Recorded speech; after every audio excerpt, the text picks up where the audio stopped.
Persuasion by Jane Austen. Chapter 4. He was not Mr. Wentworth, the former curate of Monkford, however suspicious appearances may be, but a Captain Frederick Wentworth, his brother, who, being made commander in consequence of the action off St. Domingo, and not immediately employed, had come into Somersetshire in the summer of 1806, and having no parent living, found a home for half a year at Monkford. He was, at that time, a remarkably fine young man, with a great deal of intelligence, spirit, and brilliancy, and Anne an extremely pretty girl, with gentleness, modesty, taste, and feeling. Half the sum of attraction on either side might have been enough, for he had nothing to do, and she had hardly anybody to love, but the encounter of such lavish recommendations could not fail. They were gradually acquainted, and when acquainted, rapidly and deeply in love.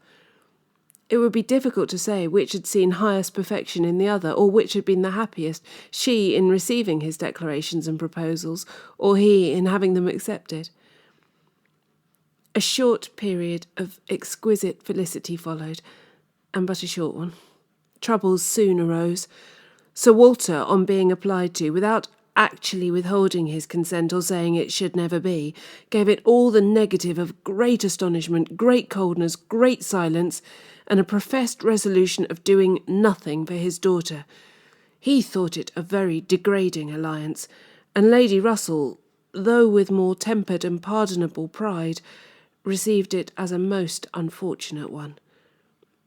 Anne Elliot, with all her claims of birth, beauty, and mind, to throw herself away at 19, involve herself at 19 in an engagement with a young man who had nothing but himself to recommend him, and no hopes of attaining influence, but in the chance of a most uncertain profession and no connections to secure even his further rise in that profession, would be, indeed, a throwing away which she grieved to think of.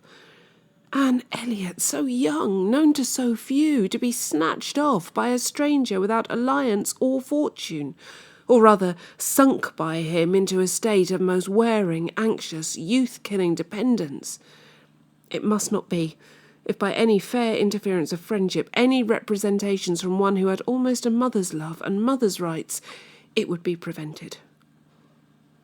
Captain Wentworth had no fortune.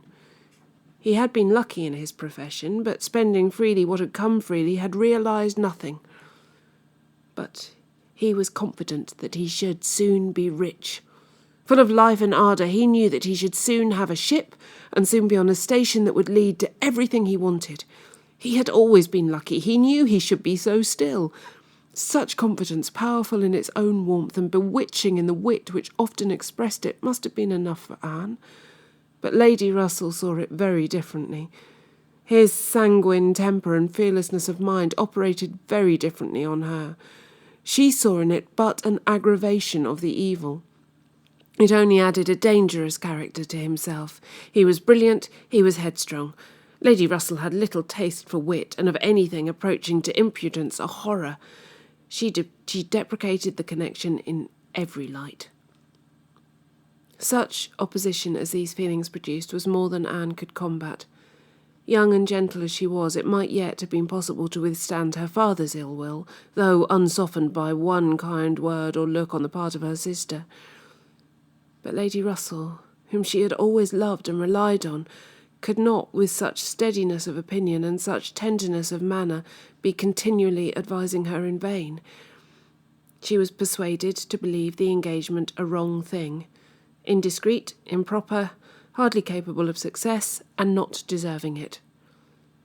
But it was not a merely selfish caution under which she acted in putting an end to it. Had she not imagined herself consulting his good even more than her own, she could hardly have given him up. The belief of being prudent and self-denying principally for his advantage was her chief consolation under the misery of a parting, a final parting. And every consolation was required, for she had to encounter all the additional pain of opinions, on his side totally unconvinced and unbending, and of his feeling himself ill-used by so forced a relinquishment. He had left the country in consequence. A few months had seen the beginning and the end of their acquaintance. but not with a few months ended Anne's share of suffering from it. Her attachment and regrets had for a long time clouded every enjoyment of youth, and an early loss of bloom and spirits had been their lasting effect. More than 7 years were gone since this little history of sorrowful interest had reached its close, and time had softened down much, perhaps nearly all, of peculiar attachment to him. But she had been too dependent on time alone. No aid had been given in change of place, except in one visit to Bath soon after the rupture, or in any novelty or enlargement of society. No one had ever come within the Kellynch circle who could bear a comparison with Frederick Wentworth as he stood in her memory. No second attachment, the only thoroughly natural, happy and sufficient cure at her time of life, had been possible to the nice tone of her mind, the fastidiousness of her taste, in the small limits of the society around them.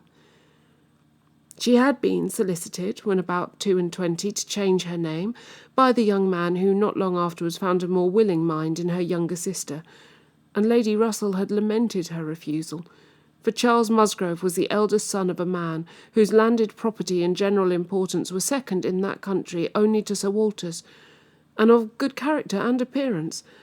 And however Lady Russell might have asked yet for something more while Anne was 19, she would have rejoiced to see her at 22, so respectably removed from the partialities and injustice of her father's house, and settled so permanently near herself. But in this case, Anne had left nothing for advice to do, and though Lady Russell, as satisfied as ever with her own discretion, never wished the past undone, she began now to have the anxiety which borders on hopelessness for Anne's being tempted by some man of talents and independence to enter a state for which she held her to be peculiarly fitted by her warm affections and domestic habits. They knew not each other's opinion, either in its constancy or its change, on the one leading point of Anne's conduct, for the subject was never alluded to. But Anne, at 27, thought very differently from what she had been made to think at 19.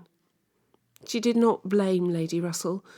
She did not blame herself for having been guided by her, but she felt that were any young person in similar circumstances to apply to her for counsel, they would never receive any of such certain immediate wretchedness, such uncertain future good.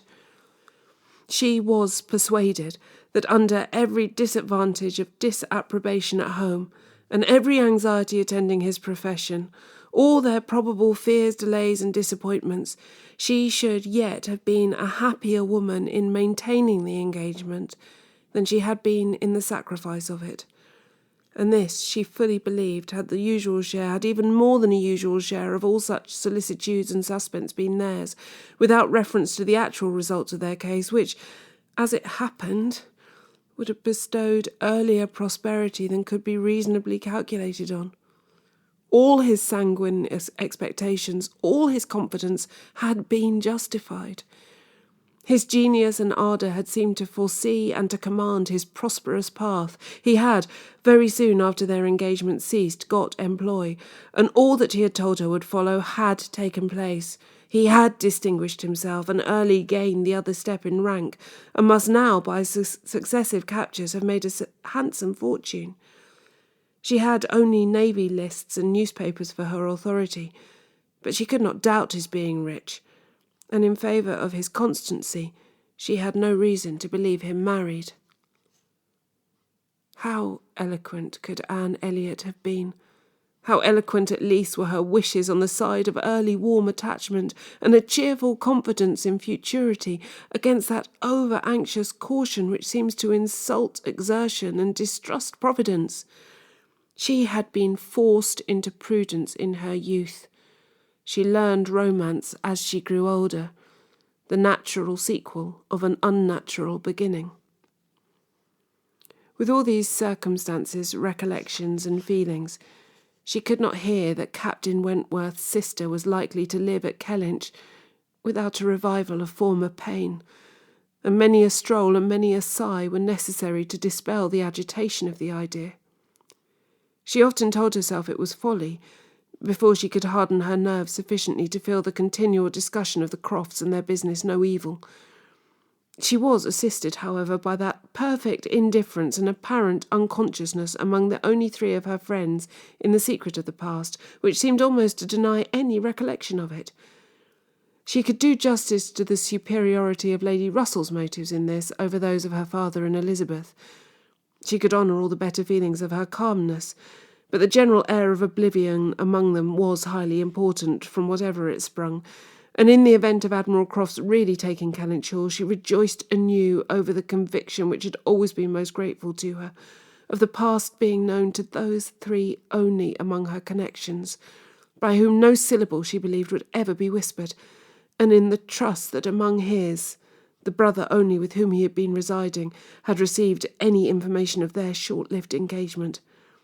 That brother had been long removed from the country, and being a sensible man, and moreover a single man at the time, she had a fond dependence on no human creature's ever having heard of it from him.